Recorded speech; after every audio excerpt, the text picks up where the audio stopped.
दूसरी तरफ rich family का एल्डेस्ट सन शक करता है कि विडो डीशी का बाहर कोई और बॉयफ्रेंड है। वो चुपके से उसका पीछा करते हुए एक रेस्टोरेंट में आता है।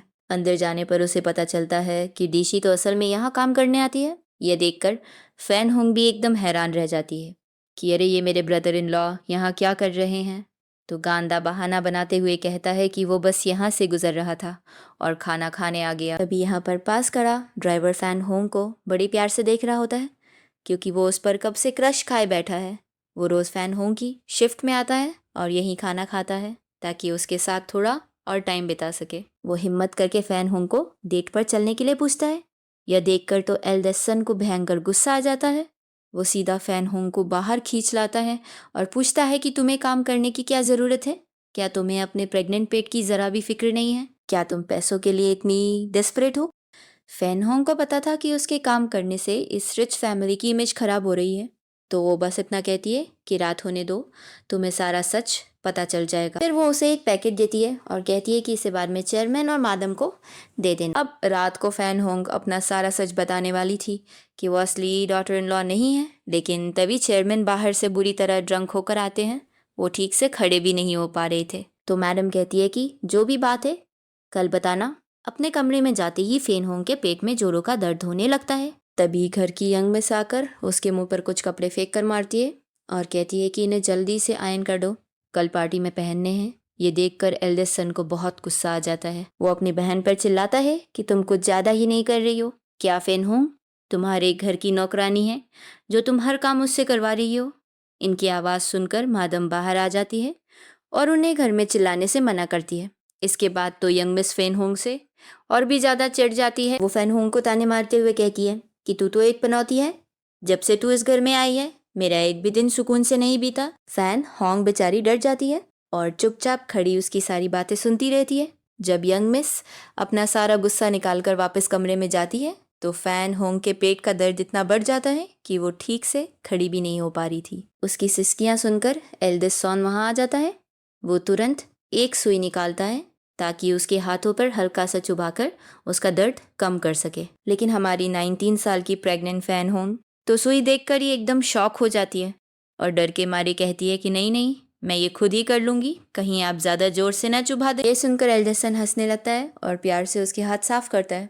हालांकि वो अपने छोटे भाई की तरह कोई डॉक्टर तो नहीं था, लेकिन उसे भी इन चीज़ों की अच्छी नॉलेज थी। इसके बाद वो फैन होंग के लिए डाइजेशन वाली टी बना कर लाता है और कहता है कि अगर फिर से दर्द हो तो ज़ोर से आवाज़ दे देना। फैन होंग उसे देखकर सोचने लगती है और कहती है कि जेंगयन आपकी गर्लफ्रेंड बनकर कितनी खुशकिस्मत होगी ना। तभी एल्डेस्ट सन कहता है कि मैं सिंगल हूँ और मुझे जेंगयन में कोई इंटरेस्ट नहीं है।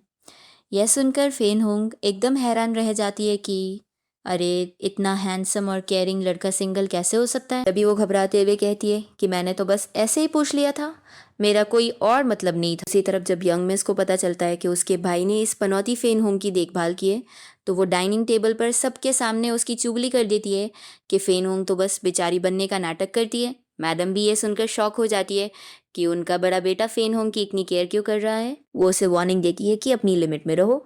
एल्डेस्ट सन अंदर से थोड़ा घबरा जाता है, लेकिन फिर वो बात संभालते हुए कहता है कि वो तो बस अपने मरे हुए भाई की जगह उसकी देखभाल कर रहा है।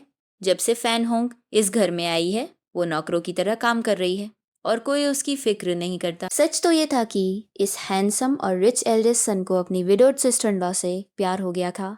वो हमेशा अपने भाई का बहाना देकर उसकी केयर करता रहता था। उसे डर था कि कहीं फैन होंग अच्छे से खाना पीना ना छोड़ दे, इसलिए वो जानबूझकर झूठ बोलता है कि उसके ज़रूरी डॉक्यूमेंट्स घर पर छूट गए हैं और फैन होंग से कहता है कि वो उन्हें लेकर उसके जापानीज़ रेस्टोरेंट में आ जाए।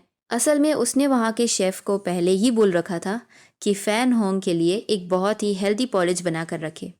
फैन होंग जो कि एक छोटे से आइलैंड से आई थी, वो एक ही नज़र में पहचान जाती है कि ये तो बहुत ही हाई क्वालिटी वाली सी फूड है। वो इतनी महंगी चीज़ कभी खुद के लिए नहीं खरीद सकती थी और इसका टेस्ट तो उसकी सोच से भी कहीं ज़्यादा यम्मी था। फैन होंग बड़े ही मज़े से उसे खा रही होती है। वहीं दूसरी तरफ एल्डेस्ट सन बड़े ही प्यार से उसे बस देखे जा रहा था और उसे आराम से खाने को कहता है। फैन होंग उसे ऐसे घूरते हुए देखकर शर्मा जाती है और कहती है कि आप मुझे ऐसे क्यों देख रहे हैं। तो वो हंसते हुए उसे एक टिश्यू देता है और कहता है कि कम से कम अपना मुंह तो पोंछ लो, कितना गंदा करके खा रही हो। इसके बाद आज फैन होंग का प्रेगनेंसी चेकअप था तो एल्डेस्ट सन उसके साथ हॉस्पिटल जाता है। वहाँ डॉक्टर को लगता है कि ये दोनों हस्बैंड वाइफ हैं। और मज़े की बात तो ये है कि इस बार एल्डेस्ट सन ने डॉक्टर को मना भी नहीं किया, बल्कि वो एकदम हस्बैंड की तरह पूछने लगता है कि एक प्रेग्नेंट औरत का ख्याल कैसे रखना चाहिए। डॉक्टर बताती है कि प्रेगनेंसी के 4 महीने हो चुके हैं, तो अब बेबी सेफ है, बस इन्हें थोड़े ढीले कपड़े पहनने चाहिए।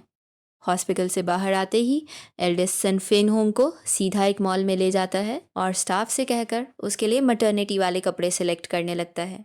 फैन होंग परेशान हो जाती है और उसे ये सब खरीदने से मना करने लगती है। अचानक तभी दूसरी तरफ मादम के फ़ोन पर एक वीडियो आता है जिसमें चेयरमैन किसी दूसरी औरत को गले लगा रहे थे।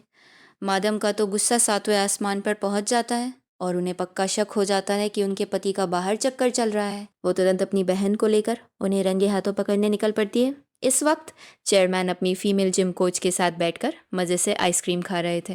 तभी गलती से आइसक्रीम उनके होठों पर लग जाती है, तो वो कोच बड़े ही प्यार से टिश्यू लेकर उनका मुंह साफ करने लगती है और ये सब अपनी आंखों से देख लेती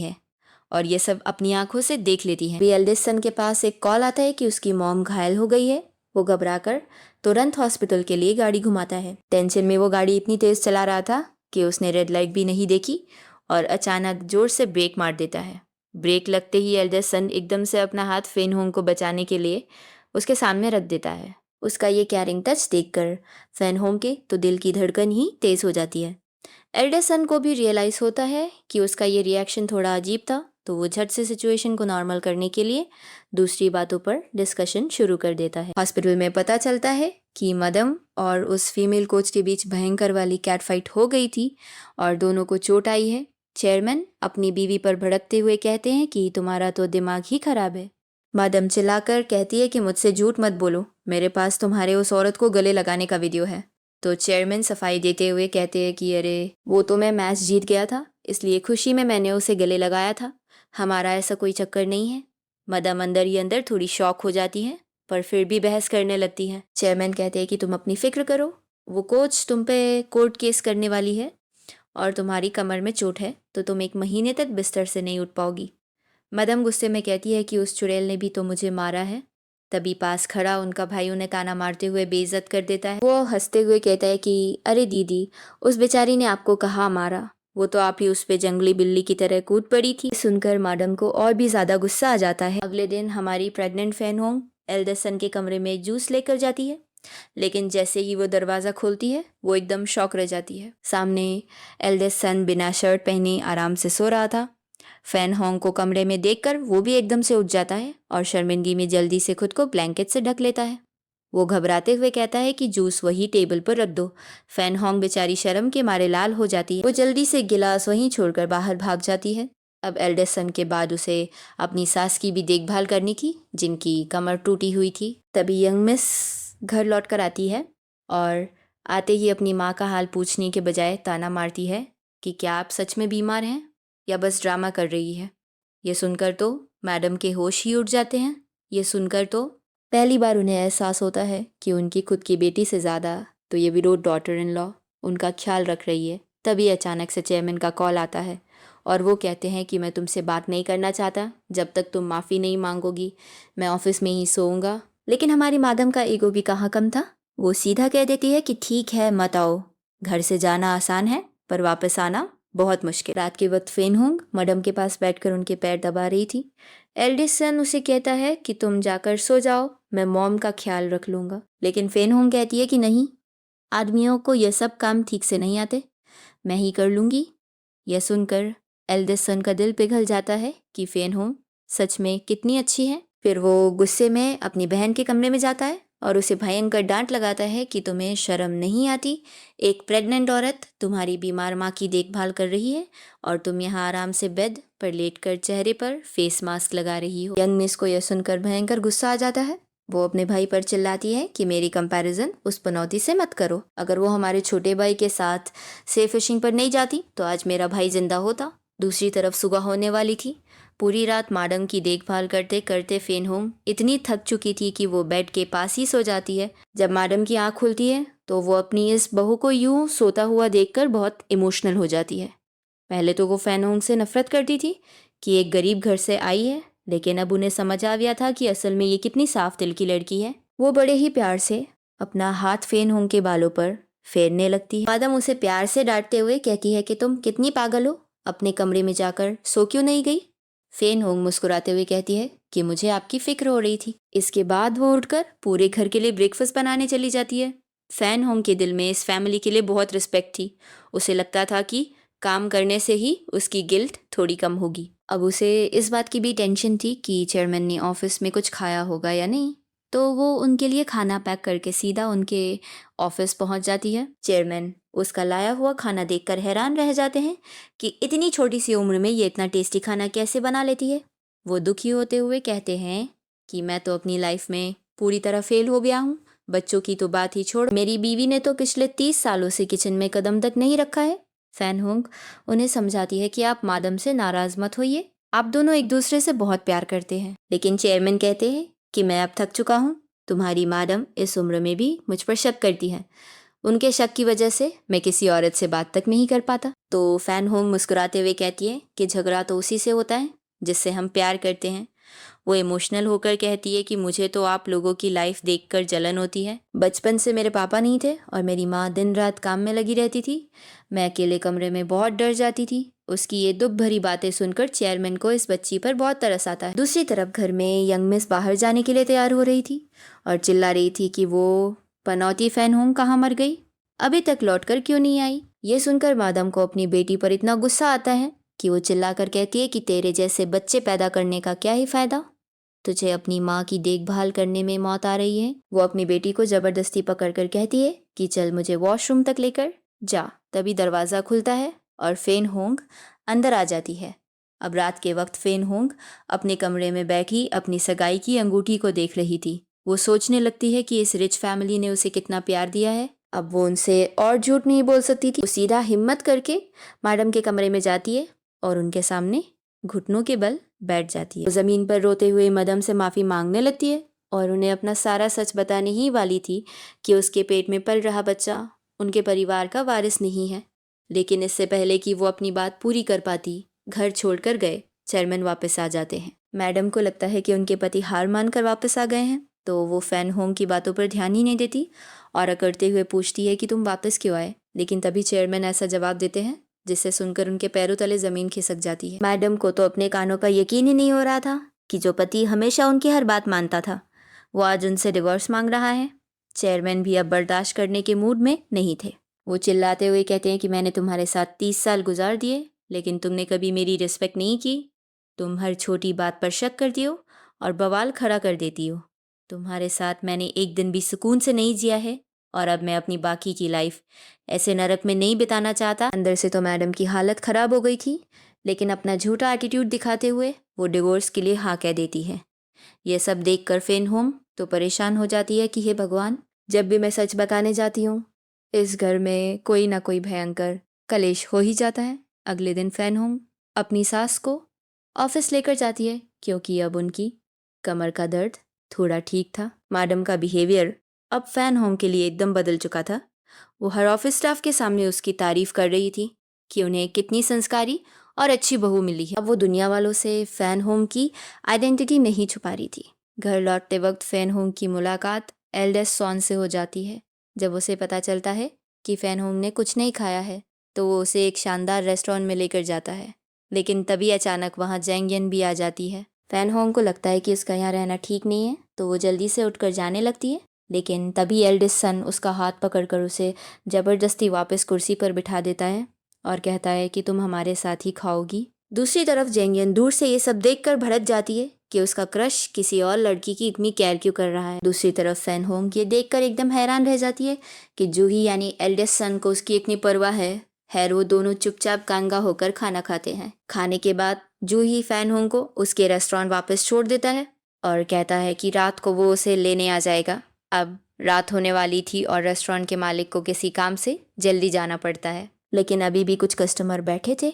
तो मालिक फैन होंग से कहता है कि जब सारे कस्टमर चले जाए तब वो रेस्टोरेंट बंद करके घर चले जाए। तभी वहाँ बैठा एक नशे में धुत आदमी देखता है कि रेस्टोरेंट में फैन होंग अकेली है। उसके दिमाग में गंदे ख्याल आने लगते हैं। जैसे ही फैन होंग किचन में कुछ काम करने जाती है, वो आदमी उसके पीछे पीछे चला जाता है और उसके साथ जबरदस्ती करने की कोशिश करता है। फैन होंग बेचारी खुद को बचाने की बहुत कोशिश करती है, और तभी अचानक जूही वहाँ आ जाता है। फैन होंग की चीख सुनकर वो तुरंत किचन में भागता है। फैन होंग इतनी डरी हुई थी कि वो जूही को देखते ही जोर जोर से रोने लगती है। ये देखकर जूही के तो जैसे होश उड़ जाते हैं और उसका खून खौल उठता है। अब जूही के मन में अपनी इस विडोड सिस्टर इन लॉ के लिए प्यार और भी गहरा हो जाता है, लेकिन साथ ही उसे गुस्सा भी आ रहा था कि जब घर में खाने पीने की कोई कमी नहीं है तो फेन होंग को इतनी मेहनत करने की क्या ज़रूरत है। वो आराम से घर पर क्यों नहीं रह सकती, आखिर वो प्रेग्नेंट है। लेकिन बेचारी फैन होंग ही जानती थी कि उसे इस नौकरी की कितनी ज़रूरत है। वो सोचती है कि जब उसे इस घर से जाना पड़ेगा तो उसके पास अपना और अपने बच्चे का पेट पालने के लिए कुछ तो पैसे होने चाहिए ना। दूसरी तरफ एल्डेस्ट सन को बिल्कुल समझ नहीं आ रहा था कि फैन होंग इतनी ज़िद्दी क्यों है। उसने तो सपने में भी नहीं सोचा था कि फैन होंग असल में उसके मरे हुए भाई की गर्लफ्रेंड है ही नहीं। वहीं दूसरी तरफ मैडम को चेयरमैन की डिवोर्स वाली बात पर बिल्कुल यकीन नहीं था। उन्हें लगता है कि उनके पति तो कागजी शेर है, बस गुस्सा निकालने के लिए बोल रहे होंगे। लेकिन तभी चेयरमैन सीधे डिवोर्स पेपर्स लाकर मैडम के हाथ में रख देते हैं। अब इसमें सुलह की कोई गुंजाइश नहीं बची थी। ये देखकर तो मैडम के पैरों तले ज़मीन खिसक जाती है। उन्हें समझ नहीं आता कि उनके पति सच में डिवोर्स लेना चाहते हैं। अब मैडम अंदर ही अंदर घुटने लगती है। वो सोचती है कि ये बात अपनी दोनों बेटियों को बताए, लेकिन जब वो कॉल करती है तो दोनों अपने अपने कामों में बिजी थी। उनका बेटा जूही भी बिजी था। घर में सिर्फ एक फैन होंगी थी जो बार बार पूछ रही थी कि क्या हुआ, चेयरमैन के साथ सब ठीक तो है ना। इसके बाद मैडम उदास होकर अपने पुराने घर चली जाती है जहां उन्होंने अपनी शादी के शुरुआती दिन बिताए थे। उन्हें अपने पति के साथ बिताए वो सारे पुराने पल याद आने लगते हैं और वो वहां बैठे बैठे ही शाम कर देती हैं। इधर फैन होंग को मैडम की बहुत चिंता हो रही थी। वो उसी एड्रेस पर उन्हें ढूंढते हुए पहुंच जाती है। वो बस चल ही रही थी कि अचानक उसे किसी के जोर से चीखने की आवाज़ आती है। ये हमारी प्रेग्नेंट फैन होंग आधी रात को अपनी घर से भागी हुई सास को ढूंढ रही थी और अचानक वो क्या देखती है, किसी ने उसकी सास को बंधक बना रखा था। ये देखकर फैन होंग पहले तो बहुत डर जाती है और उसे समझ नहीं आता कि वो क्या करे, लेकिन फिर वो हिम्मत जुटाती है और देखती है कि पास ही एक लकड़ी का डंडा पड़ा है। वो चुपचाप उस डंडे को उठाती है और धीरे धीरे उस गुंडे के पीछे जाती है। मौका मिलते ही वो डंडा सीधे उस गुंडे के सिर पर दे मारती है। गुंडा जमीन पर गिर जाता है और फैन होंग जल्दी से अपनी सास से कहती है कि आप भागो यहाँ से, लेकिन मैडम अपनी प्रेग्नेंट बहू को ऐसे खतरे में छोड़कर कैसे जा सकती थी। वो दोनों अभी सोच ही रही थी कि भागे या नहीं, तभी वो गुंडा फिर से खड़ा हो जाता है और सीधा फेन होंग को पीटने लगता है। फेन होंग बेचारी कमज़ोर और प्रेग्नेंट थी, वो उस आदमी का मुकाबला नहीं कर पाती। लेकिन जैसे ही मैडम देखती हैं कि वो आदमी उनकी बहू को मार रहा है तो उनका गुस्सा 7वें आसमान पर पहुंच जाता है। वो चिल्लाती है, तेरी इतनी हिम्मत कि तू मेरी बहू को हाथ लगाए। मैडम का गुस्सा यही शांत नहीं होता। वो ज़मीन पर पड़ा एक भारी सा राइस कुकर उठाती है और पूरी ताकत से उस गुंडे के सिर पे चोट लगने से वो आदमी वही बेहोश होकर गिर जाता है। थोड़ी देर में पुलिस आकर उस गुंडे को ले जाती है। तैनूंग थक कर हाँफ रही थी और पसीने से लथपथ थी, लेकिन फिर भी उसे अपनी सास की ही पड़ी थी कि कहीं वो डर तो नहीं गई। लेकिन इससे पहले कि वो अपनी बात पूरी कर पाती, वो थकावट के मारे वहीं बेहोश होकर गिर जाती है। मैडम बहुत डर जाती हैं और तुरंत फेन होंग को हॉस्पिटल लेकर जाती हैं। भगवान का शुक्र था कि बच्चे को कुछ नहीं हुआ। मैडम तो खुशी के मारे रोने लगती है कि उन्हें इतनी अच्छी बहू मिली है जो उनके लिए अपनी जान पर खेल गई। चेयरमैन और एल्डेस्ट सन भी खबर मिलते ही तुरंत हॉस्पिटल पहुंच जाते हैं और घबराते हुए पूछते हैं कि सब ठीक तो है ना। मदम अपने पति पर गुस्सा करते हुए कहती है कि तुम्हारी वजह से आज मेरा क्या हाल हो गया था। अगर मेरी इस छोटी बहू ने अपनी जान पर खेल कर मुझे नहीं बचाया होता तो आज तुम कुंवारे रह जाते। चेयरमैन अपनी गलती मान लेते हैं और मैडम को गले लगा लेते हैं। वो कहते हैं कि मैं सच में डिवोर्स नहीं लेना चाहता था, मैं तो बस चाहता था कि तुम अपनी गलती मान लो और थोड़ा झुक जाओ। खैर जो भी हो, चेयरमैन और मैडम का झगड़ा खत्म हो गया था। पूरा परिवार फेन होंग का बहुत एहसानमंद था, यहाँ तक कि वो यंग मिस जो हमेशा फैन होंग को ताने मारती थी, वो भी आज प्यार से कह रही थी कि तुम अपना और अपने बच्चे का ख्याल रखा करो। जूली के मुंह से अपने लिए प्यार भरी बातें सुनकर फेन होंग बहुत इमोशनल हो जाती है। उसी रात मैडम अपना तकिया लेकर फेन होंग के कमरे में सोने आ जाती हैं। अब उनके मन में फैन होंग के लिए जो भी नफरत और गलत फहमी थी वो पूरी तरह से दूर हो चुकी थी। फैन होंग बहुत इमोशनल हो जाती है, लेकिन उसकी सास उसे जितना प्यार कर रही थी उसे अंदर ही अंदर उतना ही ज़्यादा गिल्ट महसूस हो रहा था। मैडम अब सच में फैन होंग को अपनी बेटी की तरह मानने लगी थी। खाने की टेबल पर वो बार बार फैन होंग की प्लेट में फिश का सबसे अच्छा पीस डाल रही थी। ये देखकर तो यंग मिस का मुंह बन जाता है। वो कहती है कि कोई बाहर वाला देखेगा तो लगेगा फेन होंग आपकी बेटी है और मैं नौकरानी। मैडम उसे डांटते हुए कहती है कि तू बस अपने काम से काम रख। तभी पास बैठा ब्रदर इन लॉ भी फैन होंग की तारीफ करते हुए कहता है कि फैन होंग ने सिर्फ मादम की जान ही नहीं बचाई बल्कि चेयरमैन और मादम की शादी टूटने से भी बचा ली। खाने के बाद चेयरमैन फैन होंग को अपने पास बुलाते हैं और उसे कुछ कागज देते हैं। उन कागजों पर एक बड़े पंडित जी ने होने वाले बच्चे के लिए कुछ नाम लिखे थे। चेयरमैन कहते हैं कि हमें तो पोता पोती दोनों चलेंगे, तुम इन नामों में से जो भी पसंद हो सेलेक्ट कर लो। ये सुनकर तो फैन होम पूरी तरह से टूट जाती है क्योंकि उसे पता था कि वो इस प्यार के लायक ही नहीं है। उसे लगता है कि उसका बच्चा इतने बड़े परिवार का नाम इस्तेमाल नहीं कर सकता। वो मन ही मन सोचने लगती है कि काश ये लोग सच में उसके बच्चे के दादा दादी होते। वो इसी गिल्ट में डूबी हुई थी कि तभी उसकी असली माँ का कॉल आता है। उसकी माँ इस वक्त मदम की कपड़ों की दुकान पर थी। मैडम ने सिर्फ फेन होंग को ही नहीं बल्कि उसकी माँ को भी पूरे दिल से अपना लिया था। वो खुद फेन होंग की माँ को अपनी दुकान पर लाई थी ताकि वो अपने लिए कपड़े पसंद कर सके। फैन होंग की माँ इतनी खुश थी कि उनकी बेटी को इतना अच्छा ससुराल मिला है, लेकिन उन्हें क्या पता था कि उनकी बेटी तो अंदर ही अंदर घुट रही है। फैन होंग अब और झूठ नहीं बोल सकती थी। वो इस रिच फैमिली को और धोखा नहीं दे सकती थी। बहुत सोचने के बाद वो सीधे एल्डेस्ट सन को कॉल करती है। वो कहती है कि मुझे आपसे कुछ बहुत ज़रूरी बात करनी है। फैन होंग जूही के रेस्टोरेंट के बाहर पहुंचती हैं और सीधा उसके सामने घुटनों के बल बैठ जाती है। वो ज़ोर ज़ोर से रोने लगती है और कहती है कि मुझे माफ़ कर दीजिए, मुझसे बहुत बड़ी गलती हो गई है। जूही को कुछ समझ नहीं आ रहा था कि आखिर हुआ क्या है। वो घबराते हुए पूछता है कि क्या बात है। तभी फैन होंग रोते हुए एल्डेसन को सारा सच बता देती है। वो बताती है कि वो इस घर की असली बहू नहीं है और उसके पेट में जो बच्चा है वो उसके मरे हुए छोटे भाई का नहीं है। ये सुनकर तो जूही एकदम सन रह जाता है। उसे यकीन ही नहीं हो रहा था कि जिस लड़की पर उसने इतना भरोसा किया, जिससे वो इतना प्यार करने लगा था, वो इतनी बड़ी झूठी है।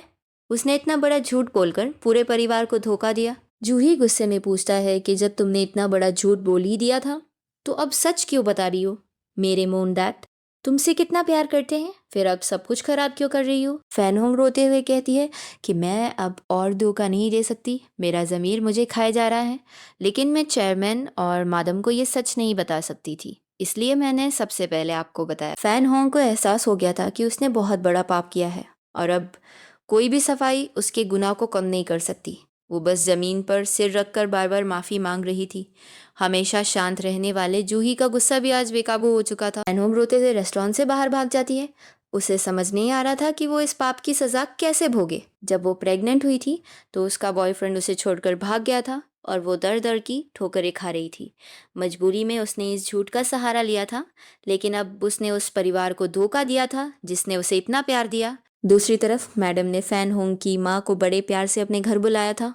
उन्होंने अपने पुराने रवैये के लिए माफ़ी मांगी और बहुत अच्छे से बात की। फैन होंग की माँ को तो लग रहा था जैसे वो कोई सपना देख रही है। वो सोचती है कि मेरी बेटी ने मेरी वजह से बहुत दुख सहे हैं, मैं तो कभी अच्छी माँ नहीं बन पाई। उन्हें बहुत खुशी थी कि मैडम ने उनकी बेटी को अपना लिया है और उसे एक प्यारा सा परिवार दिया है। वहीं रेस्टोरेंट में फैन होंग अभी भी ज़मीन पर बैठी हुई थी। उसे लग रहा था कि शायद ऐसे सज़ा भुगतने से उसका गिल्ट थोड़ा कम हो जाए, लेकिन जूही के दिल में अब उसके लिए कोई रहम नहीं था। वो गुस्से में फैन होंग का हाथ पकड़कर उसे ज़बरदस्ती उठाता है और अपनी गाड़ी में धकेल देता है। वो डिसाइड करता है कि वो अभी फैन होंग को घर लेकर जाएगा और सबके सामने उसका सच बताएगा। लेकिन जब वो घर पहुंचते हैं तो देखते हैं कि चेयरमैन, मैडम और फैन होंग की माँ खुशी खुशी साथ बैठकर शराब पी रहे थे और बातें कर रहे थे। छोटे बेटे की मौत के बाद से उस घर में हमेशा मातम छाया रहता था, लेकिन आज इतने लंबे समय बाद उसके मॉम डैड इतने खुश थे। ये देखकर जूही का दिल पसीज जाता है। वो सोचता है कि मैं इनकी ये खुशी कैसे छीन लूँ। रात के खाने के बाद सब लिविंग रूम में बैठे थे। तभी चेयरमैन को पता चलता है कि फैनोंग की माँ एक बहुत ही छोटे से किराए के कमरे में रहती हैं। तो चेयरमैन कहते हैं कि वो अपना एक खाली पड़ा अपार्टमेंट फैनहोंग की माँ के नाम कर देंगे। ये सुनकर फैनहोंग की माँ की आंखों में आंसू आ जाते हैं, लेकिन फैनहोंग को इतना गिल्ट महसूस होता है कि वो शर्म के मारे वहाँ से उठकर चली जाती है। जूही भी उसके पीछे पीछे जाता है और फैनहोंग को वार्निंग देता है कि वो अभी मॉम डैड को सच ना बताए। वो कहता है कि जैसे तुम अब तक झूठ बोलती आई हो वैसे ही नाटक करती रहो। वो नहीं चाहता था कि उसके मॉम डैड जो अभी अभी छोटे भाई की मौत के दुख से बाहर निकले हैं, उन्हें एक और गहरा सदमा लगे। वही फेन होंग की माँ मैडम के दिए हुए कपड़े देखकर खुशी से पागल हो रही थी। वो अपने बेटी की तारीफ करती है कि तू कितनी समझदार है, तूने इतने कम टाइम में इस बड़े परिवार का दिल जीत लिया। वो सोच रही थी कि अब उनके मज़े ही मज़े हैं, वो भी अब चेयरमैन के दिए हुए बड़े से घर में रहेंगी। ये सब सुनकर फेन होंग को भयंकर गुस्सा आ जाता है। फेन होंग को ऐसे चिल्लाते देखकर उसकी माँ एकदम डर जाती है। उन्हें समझ नहीं आता कि उनकी बेटी अचानक ऐसे क्यों भड़क गई। दूसरी तरफ मैडम, जो फैन होंग को अपनी सगी बेटी की तरह मानने लगी थी, उन्होंने डिसाइड किया कि वो फैन होंग के लिए कपड़ों का ब्रांड खोलेंगी। फैन होंग ये सुनकर और भी ज़्यादा परेशान हो जाती है। वो हाथ जोड़कर मैडम से कहती है कि प्लीज़ मेरे लिए इतना कुछ मत कीजिए, मैं इस प्यार के लायक नहीं हूँ। चेयरमैन और मैडम को कुछ समझ नहीं आता कि फेन होंग को अचानक क्या हो गया है। मदम को लगता है कि शायद वो अपने मरे हुए मंगेतर यानी उनके छोटे बेटे को याद कर रही है। इधर एल्डेस्ट सन एक बार में जाकर बहुत ज़्यादा शराब पी रहता है। वो अंदर ही अंदर पूरी तरह टूट चुका था। एक तरफ तो वो फैन होंग से पागलों की तरह प्यार करने लगा था, लेकिन दूसरी तरफ वो उसके दिए हुए धोखे को भी बर्दाश्त नहीं कर पा रहा था। उसे समझ नहीं आ रहा था कि वो क्या करे। तो वो नशे की हालत में घर वापस आता है और फैन होंग से कहता है कि अपना सामान बांधो और अभी इसी वक्त इस घर से निकल जाओ। ये बेचारी लड़की मजबूरी में इस रिच फैमिली की बहू बनने का नाटक कर रही थी और धीरे धीरे चेयरमैन और मादम ने उसे अपनी सगी बेटी से भी ज़्यादा प्यार दिया। लेकिन जितना प्यार वो उसे देते थे, उसका गिल्ट उतना ही बढ़ता जा रहा था। जब उसने एल्डेस्ट सन को सच बताया तो वो भयंकर गुस्से में आ गया और उसने आधी रात को फेन होंग को घर से निकालने का फैसला किया। तभी उनकी आवाज़ सुनकर मादम बाहर आ जाती है और पूछती है कि ये क्या तमाशा है। अब जूही की हिम्मत नहीं होती कि वो अपनी मॉम को सच बता दे, तो वो बहाना बनाता है कि फैन होंग अपनी माँ के घर जाना चाहती है। मदम तुरंत फैन होंग का हाथ पकड़ लेती है और कहती है कि क्या हमसे कोई गलती हुई है, तुम क्यों जाना चाहती हो। वो प्रॉमिस करती है कि वो फैन होंग का और भी ज़्यादा ख्याल रखेंगी। फैन होंग बेचारी सिर्फ रो रही थी, उसके मुंह से एक शब्द भी नहीं निकल रहा था। मैडम उसे गले लगाती है और कहती है कि इस घर को अपना ही घर समझो, किसी बात की टेंशन मत लो। यह सब देखकर जूही अपने गुस्से को कंट्रोल नहीं कर पाता। यही वजह थी कि वो अंदर ही अंदर इतना तड़प रहा था, मन ही मन सोच रहा था कि तुम मेरे परिवार के साथ ऐसा कैसे कर सकती हो, क्या तुम्हें जरा भी तरस नहीं आया। अगले दिन जूही फैन होंग और अपने मरे हुए छोटे भाई की एक फ़ोटो देखता है। उसे याद आता है कि जब वो पहली बार फैन होंग से हॉस्पिटल में मिला था तो वो कितनी बुरी तरह रो रही थी। वो सोचता है कि शायद फैन होंग की कोई बहुत बड़ी मजबूरी रही होगी, इसलिए उसने इतना बड़ा झूठ बोला। वो फैन होंग के पास जाता है और पूछता है कि तुमने ये सब क्यों किया। तब फैन होंग रोते हुए उसे अपनी पूरी कहानी बताती है। वो बताती है कि जब वो प्रेग्नेंट थी तो उसका बॉयफ्रेंड उसे छोड़ के भाग गया था।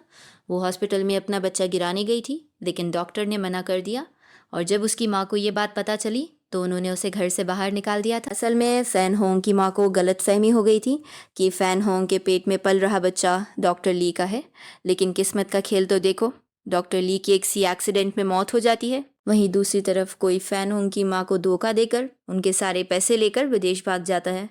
कर्जदारों ने फैन होंग को उसके किराए के घर से निकाल दिया था और तो और उसके एक्स बॉयफ्रेंड की माँ भी फैन होंग के पीछे पड़ी थी और उस पर बच्चा गिराने का दबाव बना रही थी। उसी बुरे वक्त में चेयरमैन वहाँ मसीहा बन के आए और उन्होंने फैन होंग को बचा लिया। वो उसे अपने बड़े से घर ले आए।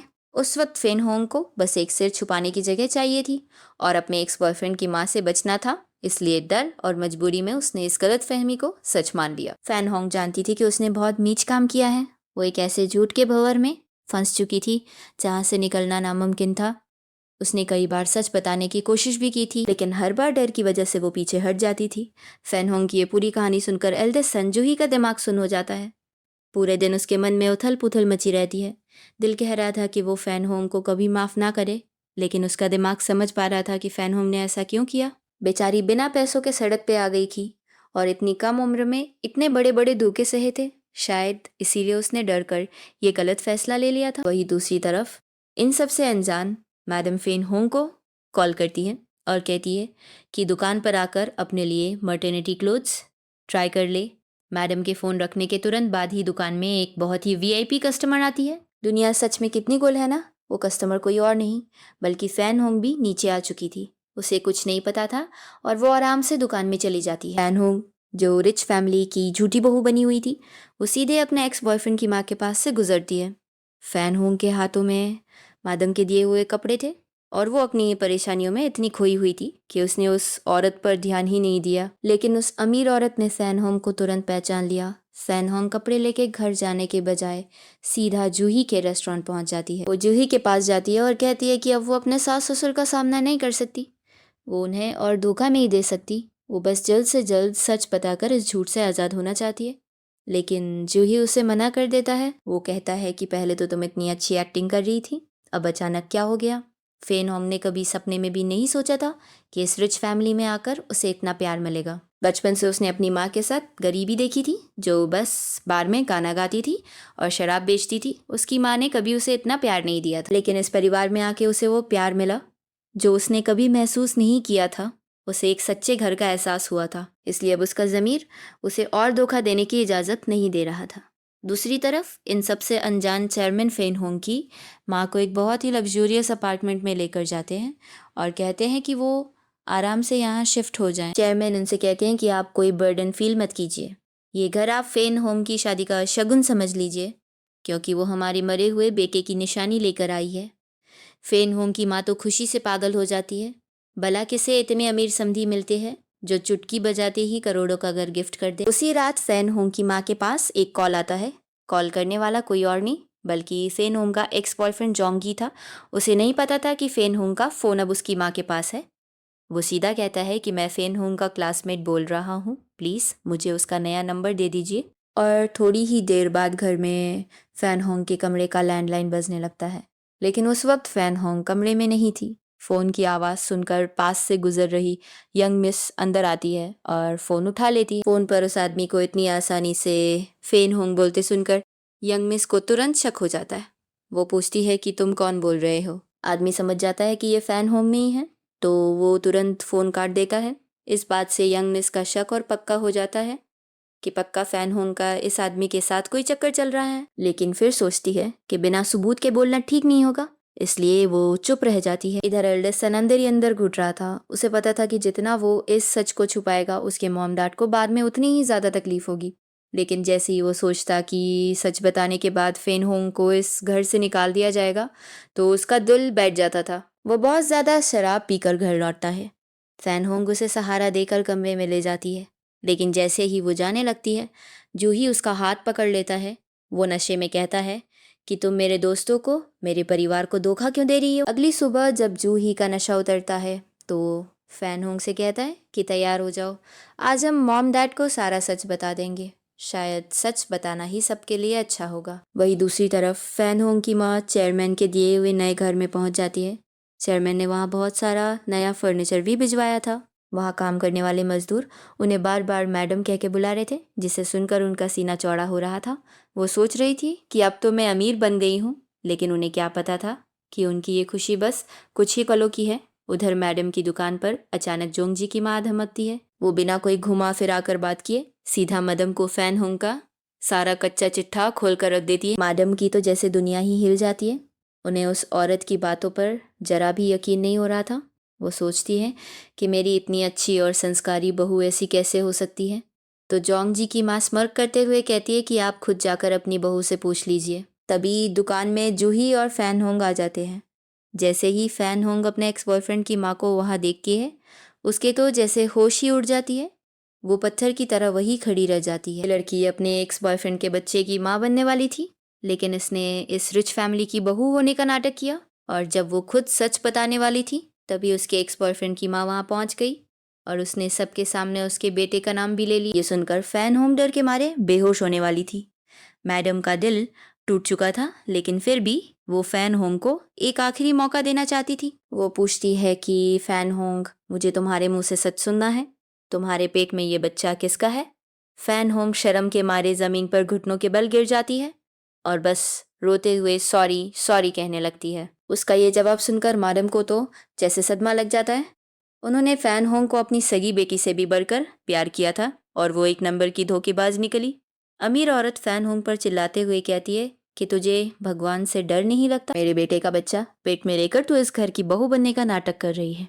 अपनी उस बार में शराब बेचने वाली माँ से तूने यही सब तो सीखा होगा, बस अमीर आदमियों को फंसाओ और उनके पैसे लूटो। ये सुनकर जूही को गुस्सा आ जाता है और वो उस औरत पर चिल्लाता है कि तुम्हें फैन होंग को कुछ भी कहने का कोई हक नहीं है। लेकिन वो औरत भी पलटकर जवाब देती है कि फैन होंग के पेट में मेरे बेटे का बच्चा है, इसलिए मुझे सबसे ज़्यादा हक है बोलने का। माडम के लिए ये सब बर्दाश्त करना मुश्किल हो रहा था। वो रोते हुए कहती है कि प्लीज़ बस करो, और इतना कहते ही वो बेहोश होकर गिर जाती है।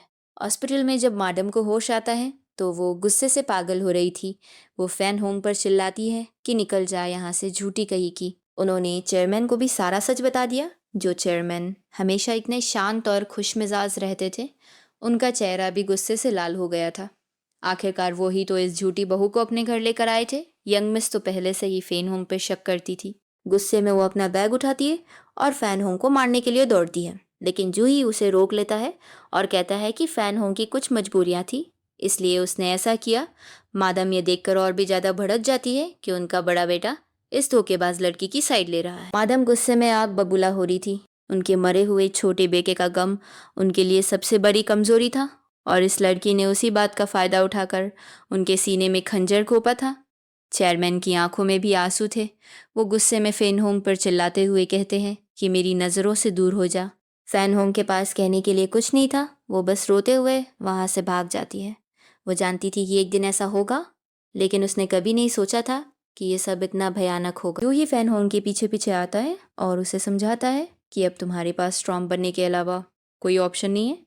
जेंगियन दूर से ये सब ड्रामा देख रही थी। उसे समझ नहीं आ रहा था कि जूही इस धोखेबाज लड़की को सपोर्ट क्यों कर रहा है। उसके मन में फैन होंग के लिए भयंकर जलन होने लगती है। फैन होंग को एहसास हो गया था कि उसने जो पाप किया है उसकी कोई माफ़ी नहीं है।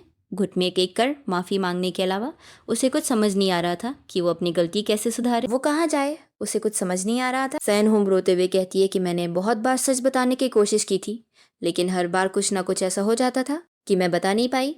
लेकिन यंग मिस उसकी किसी बात पर विश्वास नहीं करती। वो कहती है कि अगर तेरे एक्स बॉयफ्रेंड की माँ आकर तेरा सच नहीं बताती तो तू हमें ज़िंदगी भर बेवकूफ़ बनाती रहती। तब जूही बीच में बोलता है कि मैंने ही फैन होंग को सच बताने से रोका था, क्योंकि मुझे लगा कि मॉम डैड ये सदमा बर्दाश्त नहीं कर पाएंगे। मैं एक सही मौका ढूंढ रहा था, लेकिन बात इतनी बिगड़ जाएगी मैंने सोचा नहीं था। चेयरमैन का दिल पूरी तरह टूट चुका था। वो कहते हैं कि अब इन बातों का कोई मतलब नहीं है, मैं इसकी शक्ल भी नहीं देखना चाहता। यंग मिस गुस्से में फैन होंग का हाथ पकड़ती है और उसे धक्के मार के घर से बाहर निकाल देती है। वो चिल्लाती है, निकल जा यहाँ से। मादम गुस्से में अपना तकिया फैन होंग पर फेंक कर मारती है। बाहर भयंकर बारिश हो रही थी, लेकिन यंग मिस को इस प्रेग्नेंट लड़की पर जरा भी तरस नहीं आया और उसने उसे जोरदार धक्का देकर घर से बाहर फेंक दिया। फैन होंग बारिश में भीगती हुई जमीन पर बैठी जार जार रो रही थी। उसे अपने किए पर बहुत पछतावा हो रहा था। जूही से ये सब देखा नहीं गया, सिर्फ वही जानता था कि फैन होंग की क्या मजबूरी थी। वो बारिश में भीगती हुई फैन होंग को उठाता है और अपनी गाड़ी में बिठाकर कहता है कि कम से कम अपने बच्चे के बारे में तो सोचो। जूही उसे समझाता है कि अब उसे अपनी ज़िंदगी अकेले ही जीनी होगी। वो उसे उसकी माँ के किराए वाले घर पर छोड़ देता है, लेकिन वहाँ फैन होंग की माँ नहीं थी और लैंडलॉर्ड को भी नहीं पता था कि वो कहाँ गई है। असल में फैन होंग की माँ तो चेयरमैन के दिए हुए उस करोड़ों के अपार्टमेंट में बैठकर शराब पी रही थी। वो सोच रही थी कि अब तो मेरी ज़िंदगी सेट है, इतने बड़े घर में रहूंगी। उनके लिए तो जैसे शराब का तास्ट भी मीठा हो गया था। तभी चेयरमैन को याद आता है और वो मादम को बताते हैं कि मैंने फैन होंग की माँ को वो नया अपार्टमेंट दे दिया है और वो वहाँ शिफ्ट भी हो गई है। ये सुनकर तो मैडम गुस्से से पागल हो जाती है। वो चिल्लाती है कि उस लड़की ने हमें इतना बड़ा धोखा दिया और उसकी माँ हमारे दिए हुए घर में चैन से सो रही है। वो तुरंत अपनी गाड़ी निकालती है और सीधे उस अपार्टमेंट में पहुंच जाती है। वहाँ फैन होंग की माँ मज़े से खर्राटे मारकर सो रही थी। मैडम अपने ब्रदर इन लॉ से कहती है कि उठाओ इस औरत को। फैन होंग की माँ नींद में अपनी आंखें मलते उठती है और हैरान होकर पूछती है कि अरे समधन जी, आप इतनी रात को यहाँ कैसे? फैन होंग की माँ के चेहरे पर बड़ा सा क्वेश्चन मार्क था। वो पूछती है कि आपने ही तो मुझे ये घर दिया था, अब आप मुझे यहाँ से निकाल क्यों रही है? मैडम के पास उनसे बहस करने का टाइम नहीं था। वो गुस्से में कहती है कि अपने घर जाकर अपनी महान बेटी से पूछना। फैन होंग की माँ घबराकर तुरंत अपने किराए वाले घर भागती है।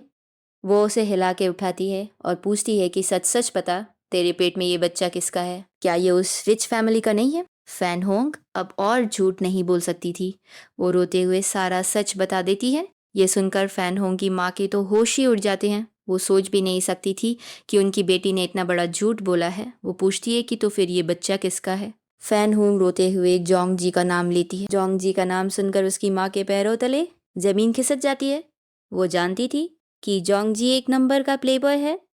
वो फैन होंग पर चिल्लाती है कि तू उस कमीने के चक्कर में कैसे पड़ गई और तूने मुझे पहले क्यों नहीं बताया। मैं जोंगजी के परिवार वालों के पास जाती और उनसे जवाब मांगती। फैन होम रोते हुए कहती है कि जोंगजी के घर वाले मुझसे बच्चा गिराने के लिए कह रहे थे। वो मुझसे कभी शादी नहीं करना चाहते थे। अब जाकर फैन होम को समझ आया कि उसे सबसे पहले अपनी माँ को सच बताना चाहिए था। लेकिन बेचारी माँ भी क्या कर सकती थी। उसकी भोली भाली बेटी ने इतना बड़ा पाप जो कर दिया था, अब वो समाज में मुंह कैसे दिखाएंगी। फैन होम की माँ को खुद पर बहुत गुस्सा आ रहा था कि वो एक अच्छी माँ नहीं बन पाई। जिंदगी भर बार में शराब बेचती रही और जब उनकी बेटी को उनकी सबसे ज़्यादा ज़रूरत थी तो वो उसे अकेला छोड़कर भाग गई थी। दोनों माँ बेटी गले लग के जोर जोर से रोने लगती हैं। फैन होम की माँ को इतना गिल्ट हो रहा था कि वो पूरी रात सो नहीं पाई। अगली सुबह वो फैन होम को लेकर चेयरमैन के घर पहुंच जाती है ताकि घुटने टेक कर माफ़ी मांग सके। वो कहती है कि सब मेरी गलती है, मैं पैसों के लालच में अंधी हो गई थी, इसलिए अपनी बेटी को आपके घर छोड़ दी। लेकिन मैडम उनकी कोई बात नहीं सुनना चाहती थी। वो बस इतना कहती है कि आज के बाद मुझे अपनी शक्ल मत दिखाना। जब फैन होंग वहाँ से जाने लगती है तो यंग मिस ताना मारते हुए कहती है कि अपना सारा सामान लेकर जाना, इस घर में अपनी कोई निशानी मत छोड़ना। फैन होंग अपने कमरे में जाती है तो उसे पुरानी यादें सताने लगती है। उसे याद आता है कि कैसे चेयरमैन उसे बेटी की तरह प्यार करते थे, मैडम उसका कितना ख्याल रखती थी और जूही हर मुश्किल में उसके साथ खड़ा रहता था। इस घर से उसे इतना प्यार मिला था कि वो उसे छोड़कर जाना नहीं चाहती थी। लेकिन अब उसे अपने किए पर बहुत ज़्यादा गिल्ट हो रहा था। वो अपना बैग लेकर नीचे आती है और उसकी माँ रोते हुए मादम से आखिरी बार माफ़ी मांगती है। लेकिन उन्होंने सपने में भी नहीं सोचा था कि उनके साथ अब क्या होने वाला है। जैसे ही वो दोनों घर से बाहर निकलती है, सामने पुलिस खड़ी थी। पुलिस ऑफिसर पूछता है, क्या तुम ही फैन होंग हो?